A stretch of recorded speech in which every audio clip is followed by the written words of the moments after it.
Hello everyone, I'm Steve, and today I'll be reviewing The Matrix Resurrections. So this movie stars Keanu Reeves, Carrie-Anne Moss, and Neil Patrick Harris, along with Jessica Henwick, Abdul Martin II, Jonathan Groff, Jada Pinkett Smith, and a whole bunch of others. This was directed by Lena Wachowski, and we'll just jump right in. I'm going to try to do this as non-spoiler as possible. I have to touch on a couple of things, though, so we'll just get right into it. This movie takes place 60 years after the third movie. As we find out, Neo is alive, and he is playing Mr. Anderson again, who is a video game programmer. Now, that was one of the concepts I actually liked, is that they made a trilogy of the Matrix movies as a video game in this. So I actually liked that concept. There were some other concepts that they touched on that I thought were kind of cool, but they didn't really pay off. They didn't really come to fruition, you know. But as we go along, we see some familiar characters that are unfamiliar. The very beginning of the movie is a complete remake of the original opening sequence from The Matrix 1 with Trinity. So we meet Bugs right off the bat, who's played by Jessica Henwick, and she finds this modal, some old Matrix code, is what it is. And she goes in and she starts watching Trinity sitting there, getting a phone call, running from agents, but then getting caught by the agents, and they are like, that's not the story we know. And they keep going through, and we meet a new agent who's in the modal as well, and we come to find out he is Morpheus, and and he's played by Abdul Martin II. I can't pronounce his first name, so I do apologize for that. But yeah, so he is playing Morpheus. Instead of bringing back Lawrence Fishburne, we get to see a whole new Morpheus in this, which he didn't really do a bad job of it.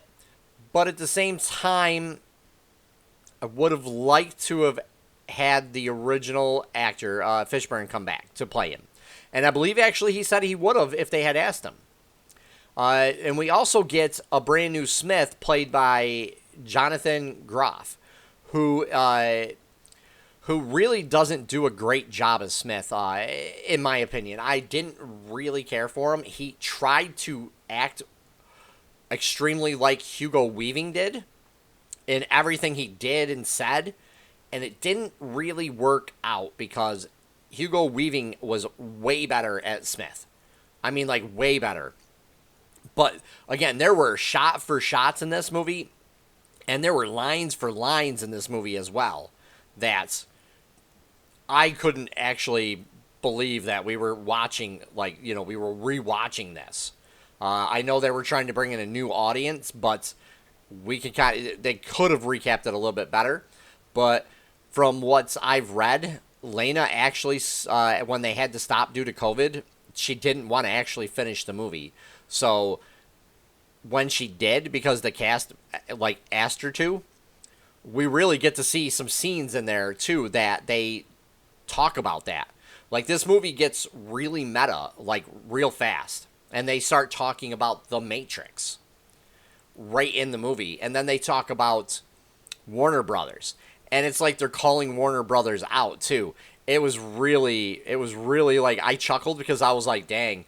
I was like, Warner Brothers doesn't care that they're getting called out for this. I was like, wow, you know, and when you watch it, you'll understand. Now, as we go along, we do find out, again, that Neo is playing Thomas Anderson again, but he's a video game programmer. So the original Matrix movies were turned into video games in the new Matrix. And when we meet Neil Patrick Harris, he is Keanu Reeves' therapist. And they even bring in a cat named Deja Vu to compensate for all this stuff from the original Matrix. And when we end up finding out why he's there and what he's doing, it's really kind of interesting. But at the same time, they're retelling the love story of Neo and Trinity that we already know. They're doing it in a slightly different way, which I thought was kind of cool. And it would have been, I think, it would have maybe have been cooler to see that in the original movie, the way they kind of did it. But at the same time, we already know it. And like Trinity ends up playing a woman named Tiff, and they kind of like keep meeting and keep, like back and forth. Like Keanu keeps going to different places that Trinity is going to, but Trinity and they don't know each other, even though they kind like he's like, I kind of know her. I've seen her someplace and know her. She's like from my video games type thing. It's very interesting how they do that. And as they go back and forth, they end up meeting, and they give her kid in it like a really stupid line. I was kind of like, boom. There were quite a few lines in this that I thought weren't necessary and really were just out of it. Like we get this one scene where they bring in Lambert Wilson again as the Merovingian. I can't even pronounce it. I'm sorry. Merovingian. Yeah, I'm butchering that name. I'm sorry. And he literally goes off about like Hollywood and all this other stuff. And it was just like, wait, what is going on with this movie? There were some really cringe lines in this. There was even towards the end with Neo and Trinity, there was a scene where Neo is like, he literally points out the complete obvious of what we're looking at. And I was like, really? Is that line absolutely necessary? I was really kind of disappointed in some of the lines and everything. But again, we are getting, like, as the movie progresses, it's almost shot for shot in certain scenes from all three of the original movies. So I was kind of like, really? I'm like, what is going on? Like, there's a fight scene with Smith and Neo that is taken right from the end scene in The Matrix 1, I believe it is, in the subway.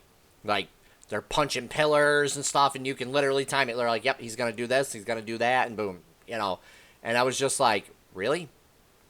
I was like, we have to do that? And then Neo is trying to, like, re-figure out how to use his powers. So everything's, like, really not, like, there's no finesse to it because he's stopping bullets like this. He's like, oh, and he's straining to do it, and which I thought was kind of cool because he's been in the Matrix for like 60 years. So I chalked it up to that. But the CGI in this wasn't very good.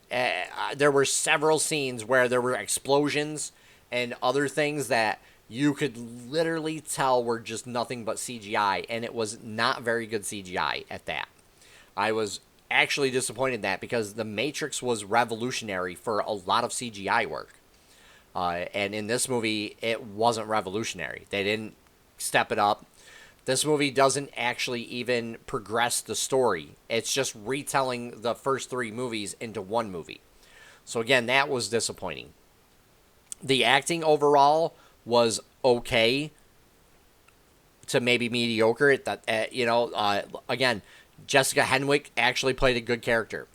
Neo and Trinity revisiting their characters, little rough around the edges, but I get it. They haven't played them in, a long time.